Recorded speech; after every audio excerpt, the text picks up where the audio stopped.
And the plugin I had used on WordPress started charging everyone who did not purchase the upsell double for the original product because the tech integration did not work right. And it was at that moment I'm like, okay, listen, there has got to be a better way. There's got to be a way to streamline this and make it so that these systems can talk to each other and not have integrations fail. Welcome to the Iferia TechCast, where we'll bring you all things science, engineering, technology, and innovation.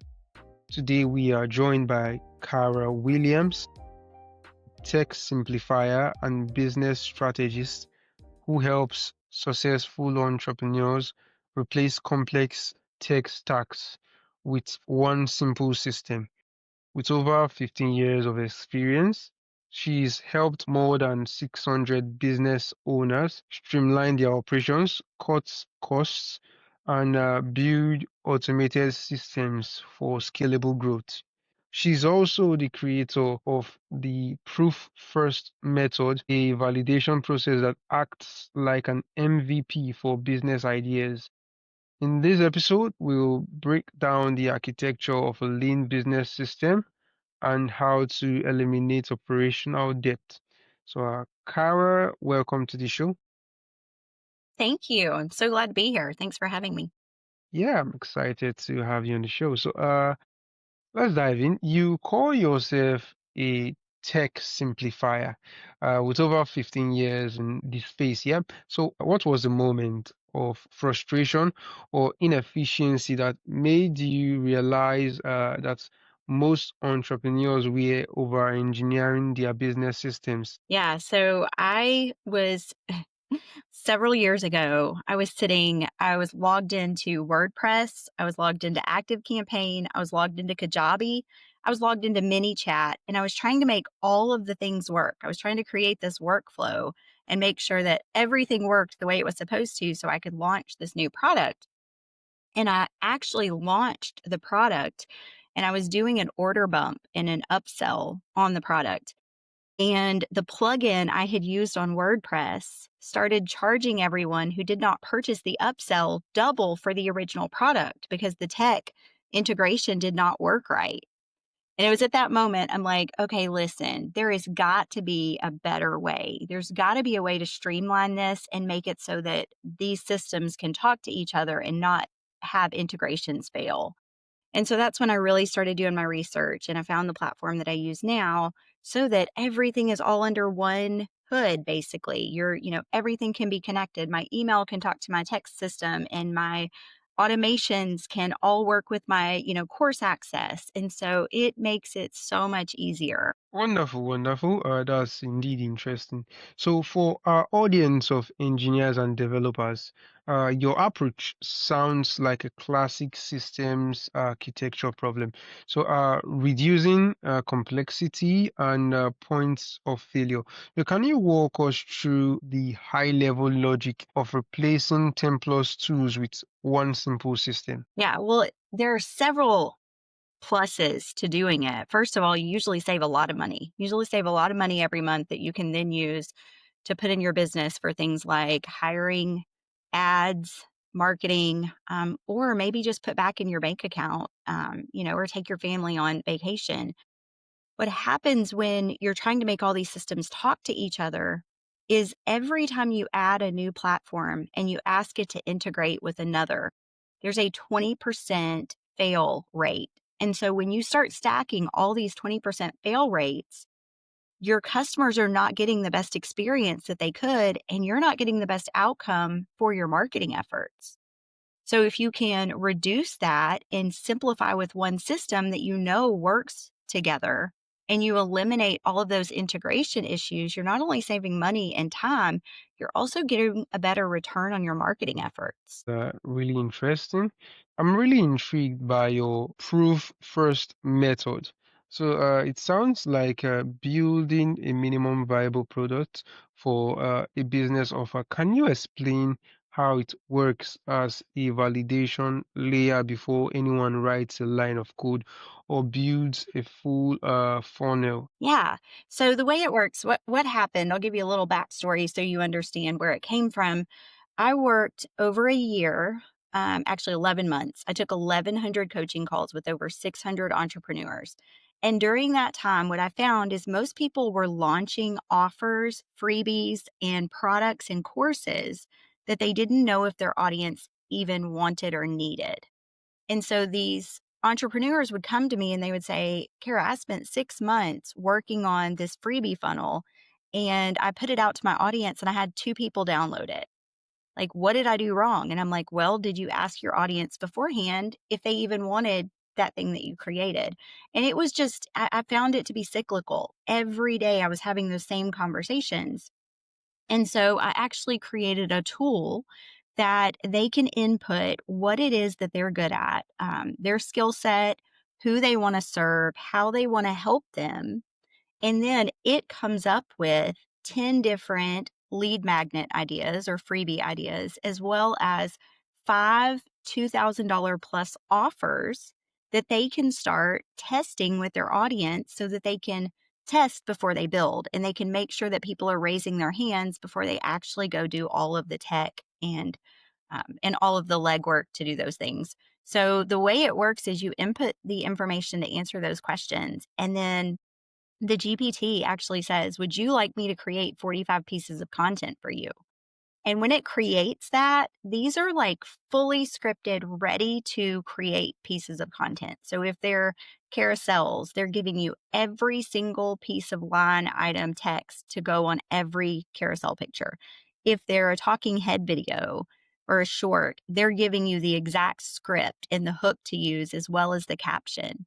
So this is like done for you testing that you can then go and do with your audience. So then you can actually create products and lead magnets that your audience want. Fantastic, fantastic. So, what are the common integration nightmares, quote unquote, that you see when businesses have to too many des desperate tools, and what is the tangible cost of that complexity in terms of time, money, and focus? Yeah. So I'll tell you one of the tech fails that I had a client go through is she was using multiple platforms to run her business and her credit card actually expired and she forgot to update it. So she had, her autoresponder is saying, well, click here and you're going to get to this. Well, then when they clicked there, the next place that they went didn't work because her account had been frozen because she hadn't paid. But she was working with so many systems, she wasn't able to keep up with, oh man, I updated my credit card information here, but I forgot to do it here. And so, you lose sales and you lose credibility as a business owner when those kind of things happen. I had another business owner that she had set up her calendar and she knew that the payments were processing, but she didn't have any sequences going out afterwards to remind people of their appointments. So they were asking for their money back for all of these appointments that they missed. Great. So, you talk about turning a VA or OBM into a backend powerhouse. So, from a training perspective, what does the tech stack for a lean, efficient team actually look like?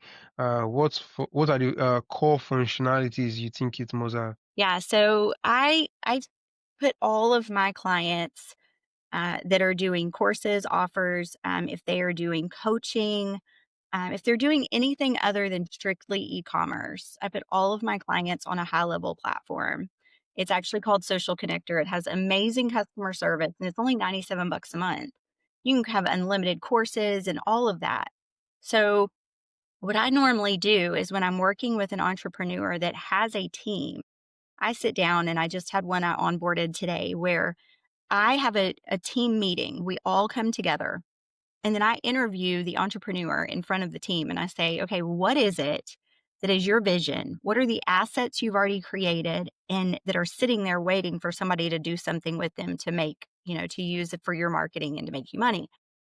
And we go through all of that and then we map out, like literally, I start coming up with a plan and I start giving the tasks to the OBM or the VAs, whatever, happens to be part of that entrepreneur's team. And then we set up a time to come back together and, okay, here's the next steps. Now I'm going to walk you through exactly what you need to do to build all of that stuff inside of one platform so that it's taking it off of the entrepreneur's plate. It's letting them do what they're really good at.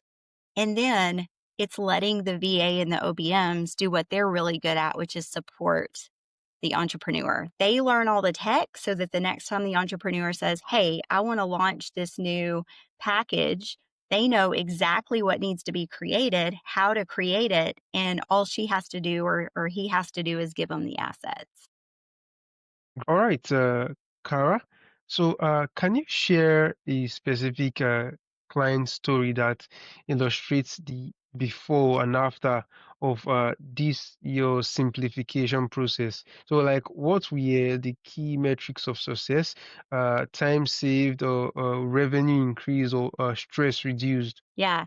So I've got a recent client that we were just on the phone today. She had gone through another similar business like what I run, bigger business, and they do everything on group calls. And I remember she was able to get the high level platform at a reduced rate. It was less than $97 a month. And she was really on a budget. And she was like, I'm going to just go with this other one because it's $30 a month cheaper.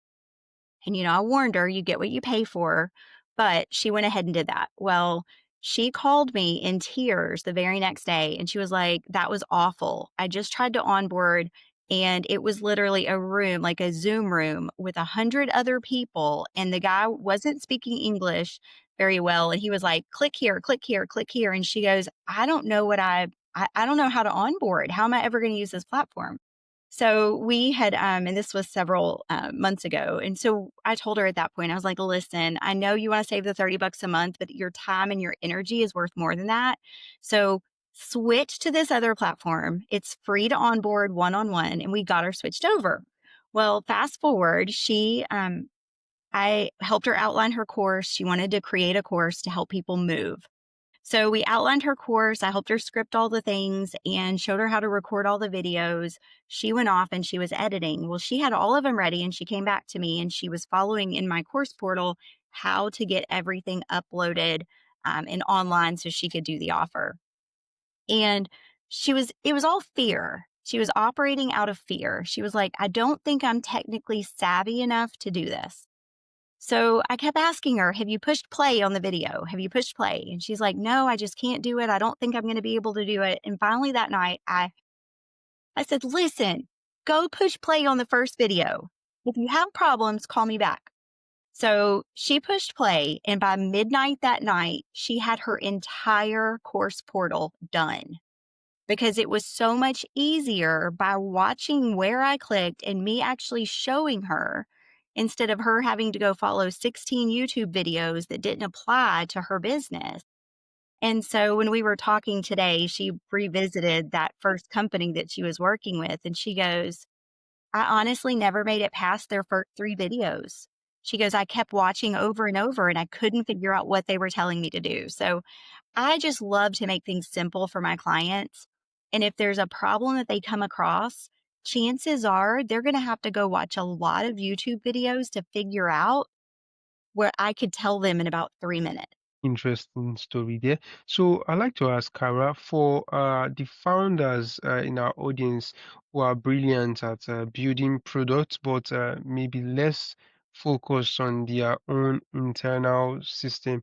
What's the first low-hanging fruit they should look at to simplify the operations? Low hanging fruits to simplify the operations. So are you saying as far as like reducing their tech stack? Yeah, precisely. Okay. Yeah, no, that's fine. One of the biggest things I see is if they are a course creator. Most course platforms are not unlimited, and they also don't talk well to the email providers. Those are the two biggest expenses that you normally have as a small business owner that is running courses. So if you are using courses and you're also using email, evaluating what those are costing you and seeing which one or both that you could move over the quickest. Normally, when I sit down and I audit someone's tech stack, I look at where are they spending the most money and how simple is it for us to move that over? Is it better for us to go to number 2 and go ahead and move that over, save a little bit, and start moving things little by little and then come back and tackle this big thing? Or can we go ahead and tackle that big expense right now? So it's really case by case basis. But, I know just last week, Kajabi announced a new price increase, and I've got a lot of clients that have built their entire courses on Kajabi. And as long as it's not a membership based where they're paying monthly, that's an easy thing to move over. And that's an easy expense to get rid of. Okay. So, what's the biggest misconception that you see entrepreneurs have about what they need from their tech stack that keeps them stuck in complexity? So I think the biggest thing I see is people will nickel and dime when they start their business. They don't look at it like a business investment from day one, and they still treat it like this little bitty hobby business. And so what I see them do is they're like, well, I can come over here and I can use Flowdesk and I can use a coupon code for $19 a year or $19 a month for the first year. So now we've got $19. It's going to go up next year to 40, but for this year it's only 19. Okay, so I'm operating with that. And then they think, "Oh, okay, well, I also want to be able to sell a course." Okay, well, now I either need to figure out if Flowdesk can host my course or an upgrade, or I need to go buy another platform and make the 2 talk. So now they're going to, let's say, Kajabi, and Kajabi is doing, they're doing a special right now. It's, I think, 3 months for $99. What they don't realize is after those 3 months, it's $149. So now you have these 2. You have the $19 a month that you've prepaid for the whole year, because in order to get that $19 rate, you have to pay for the year. Now you're paying $99 for 3 months, but at month 4, you're you're now going up to 149. So now just those 2 things at month 4 are costing you $169 a month. Whereas if they had just started with a $97 platform that does everything, they would now be saving money instead of spending more and having to upgrade later. Amazing. Kara, how does your background give you a unique lens in this problem you are helping businesses solve? In other words, what have you learned from seeing the patterns across 600 plus entrepreneurs and 1,000 plus coaching calls? Yeah. So I think my background, I've done so many different things. I've had a brick and mortar. I've done subscription boxes. I've had an Etsy store. Like I've done all kinds of things. So when an entrepreneur comes to me, whether it's to launch a course, a coaching program, I've had a background in just about all of those things. And so I'm able to look and say, yes, this is a good fit, or no, it's not a good fit, and point them to a better fit. Just like I had somebody that reached out 2 days ago and they wanted to go with Shopify. Well, the next thing out of their mouth is, I want to have an e commerce store, but I also want to do a coaching program and have courses. Well, okay, great. Now you're going to go to Shopify, but you're also going to have another platform on top of Shopify, and you're going to have to make them talk. So just like being able to look at someone's, what they're trying to accomplish and saying, if you're just e commerce, I'm going to tell you all day long, go to Shopify. Pair it with Klaviyo, that's gonna be the tech stack I recommend for you. But if you're wanting to do other things like group coaching, courses, calendar appointments, any type of digital downloads, things like that, you're gonna be better off starting with the high level platform social connector and then building on it. Great. So, looking into the future, what trends in business technology are you most excited about that will make simplification even more powerful? So I think the thing I'm most excited about is to see where AI is headed. I Hmm. see how far it's come already. And right now, it is helping so many entrepreneurs that they used to have to do everything themselves, and now it's like they have an extension of their brain that they can tap into. And I think that's just going to get even more and more crucial. I think that they're going to be able to multiply their time by tapping into that. And so I think that really focusing on how do I use AI for my business effectively and how do I learn how to better use it every single day. I think the entrepreneurs that are kind of turning a blind eye to it and thinking, like, I don't really need it, I can do it all myself. I think that they are going to be light years behind those people who are embracing it and looking to see how it can actually help them. Okay, so if you could give one piece of advice to someone who is about to start their own business, what would it be regarding the systems they set up on day one? Yeah. So I would say go in, if you're going to do entrepreneurship, because it's the hardest thing you're ever going to do.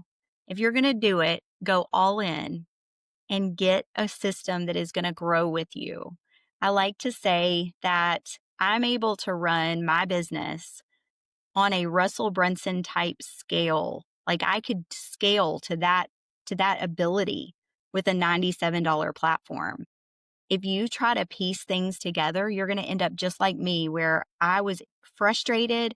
I had to literally rebuild everything from scratch. I lost customers, I lost momentum, I lost marketing dollars. So if you're going to do it, go all in and start on the platform that's going to help you scale from day one. Well, that's indeed a wonderful and great piece of advice, Kara. So, in your work, architecting simple, powerful systems for business growth, I'd like to ask, what does the word innovation truly mean to you, and how does it relate to your work? Yeah. So innovation, I think that we always have to constantly be innovating. We have to look at what the market's doing and adapt. And I just had this with a couple clients several weeks ago. Their emails were not getting the response that they used to. And so when I looked back at their emails, one of the things that people are not doing right now is they're not making their emails pretty. They're not putting a lot of images. They're literally just text. So that's one of the things. I'm like, "Friends, you're gonna need to scrap the emails that you have, and you're gonna need to recreate and make them very simple because those are the kind of emails people are opening right now."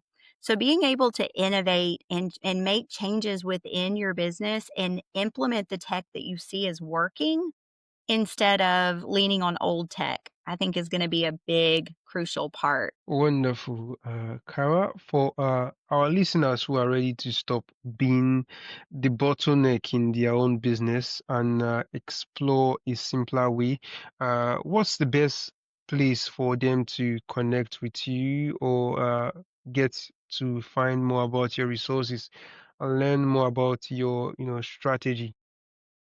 Yeah, so you can find me at helpmekara.com.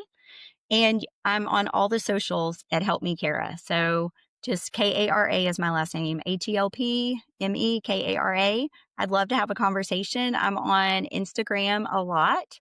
So you can hit me up there and we can have a conversation, or you can shoot me an email through my website. Wonderful, Kara. It's been a really insightful conversation with you, and I'm excited to have you on the show today. Thank you so much. I appreciate it. Yeah.